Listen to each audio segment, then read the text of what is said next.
Pakistani cricket team کے director اور head coach محمد حفیظ نے دورہ آسٹریلیا میں 3 ڈفرینٹ موقعوں پر 3 ڈفرینٹ کرکٹرز کو یہ دھمکی لگائی تھی. ان سے ان کی نوک جھوک ہوئی اور اس کے بعد ان کو یہ دھمکی لگائی گئی کہ جب ہم واپس پاکستان جائیں گے تو میں پی سی بی سے آپ تینوں کو رپورٹ کروں گا، تینوں کی شکایت لگاؤں گا اور آپ لوگوں کو سزا دلواؤں گا. اور اب جب پاکستان کی ٹیم دورہ آسٹریلیا سے واپس پہنچی نیوزی لینڈ اور آسٹریلیا میں سیریز ہارنے کے بعد، اور جو کرنٹ پی سی بی کے چیئرمین قائم مقام چیئرمین شاخاور ہیں ان سے ملاقات ہوئی حفیظ کی، تو حفیظ نے اپنی رپورٹ میں ان 3 کرکٹرز کا خاص کر حوالہ دیا اور ریکمینڈ کیا کہ ان کے خلاف ڈسپلنری ایکشن لیا جائے، کارروائی کی جائے. لیکن پی سی بی نے صاف انکار کر دیا اور انہوں نے محمد حفیظ سے کہا کہ ہم ان کے خلاف کسی بھی قسم کی کارروائی نہیں کریں گے. اور انہوں نے کہا کہ اس وقت جو پاکستان ٹیم کی کرنٹ سچویشن ہے، کرنٹ ماحول ہے، اس میں پلیئرز اور بورڈ کے درمیان پہلے ہی بہت زیادہ ٹرسٹ ڈیفیسٹ ڈیولپ ہو چکا ہے، بہت زیادہ مسائل ہو چکے ہیں. اور اب اگر ہم مزید اس کو کارروائی کریں گے تو اس سے مزید آگ لگے گی اور مسائل ٹھیک ہونے کی بجائے بگڑ جائیں گے. تو جب انہوں نے یہ انکار کر دیا تو پھر حفیظ نے شاخاور کو یہ بھی آفر کی کہ میں یہ عہدہ چھوڑ دیتا ہوں، پھر آپ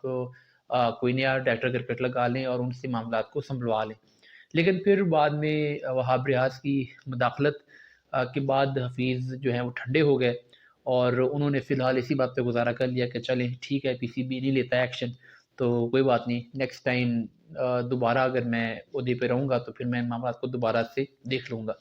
اب یہ 3 کرکٹرز کون سے تھے جن سے حفیظ کو مسائل تھے اور جن کے وہ رپورٹ کرنا چاہ رہے تھے؟ ان میں جو پہلے پلیئر ہیں وہ جو سابق کیپر بیٹسمین ہیں سرفراز احمد وہ تھے. اور ان کا جو مسئلہ بنا وہ اس وقت بنا جب پاکستان کی ٹیم کھیل رہی تھی آسٹریلیا کے خلاف پہلا ٹیسٹ میچ اور پاکستان ہاری. تو پھر دوسرے میچ میں رضوان کو چانس دینے کی بات ہوئی اور سرفراز کو کہا گیا کہ آپ ان پچز کے لیے سوٹیبل نہیں ہیں اور آپ کو ہم ڈراپ کر رہے ہیں اور ہم رضوان کو کھلائیں گے. تو اس وقت جو سرفراز تھے انہوں نے اس پر خاصی برہمی کا اظہار کیا کہ مجھے ایک ہی میچ کے بعد آپ ڈراپ کر رہے ہیں. تو وہاں پہ تھوڑی سی سرفراز کی اور محمد حفیظ کی آپس میں تھوڑی نوک جھوک ہوئی اور بہرحال پھر ڈیسیژن تو وہی ہوا جو کہ حفیظ کا تھا اور سرفراز جو تھے وہ ڈراپ ہوئے. جو دوسرے پلیئر ہیں جن کے ساتھ مسئلہ ہوا وہ سعود شکیل تھے. سعود شکیل جو ہے جب ٹیسٹ میچز میں وہ فلاپ ہو رہے تھے تو تیسرے ٹیسٹ میچ کے دوران جب وہ اپنی آخری چھٹی اننگز میں بھی اسکور کرنے میں کامیاب نہیں ہو سکے تو اس وقت جو حفیظ تھے، حفیظ نے ان کو ڈانٹا اور ان کو غلط شاٹ کھیلنے پر انہوں نے کچھ باتیں سنائی. تو اس پہ سعود شکیل نے آگے سے حفیظ سے یہ کہا کہ میری ٹیکنیک آپ نے چینج کروائی ہے اور میں تو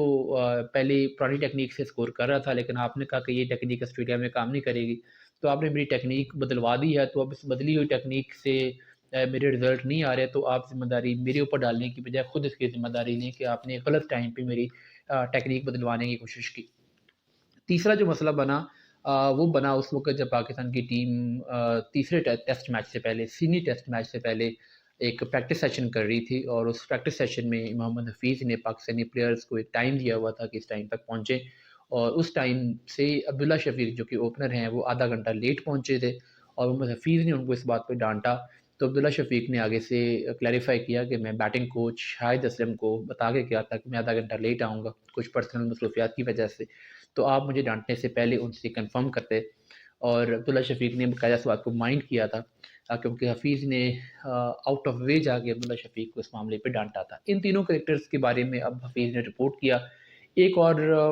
ہے اس میں جو کپتان ہیں شاہین افریدی، ان کا بھی مسئلہ بنا تھا لیگ کرکٹ کے بارے میں. اس وقت حفیظ جو تھے وہ این او سی نہیں دے رہے تھے لیکن بعد میں وہ ٹیکل ہو گیا تھا. تو بہرحال شاہین کے بارے میں حفیظ نے کوئی رپورٹ نہیں کی.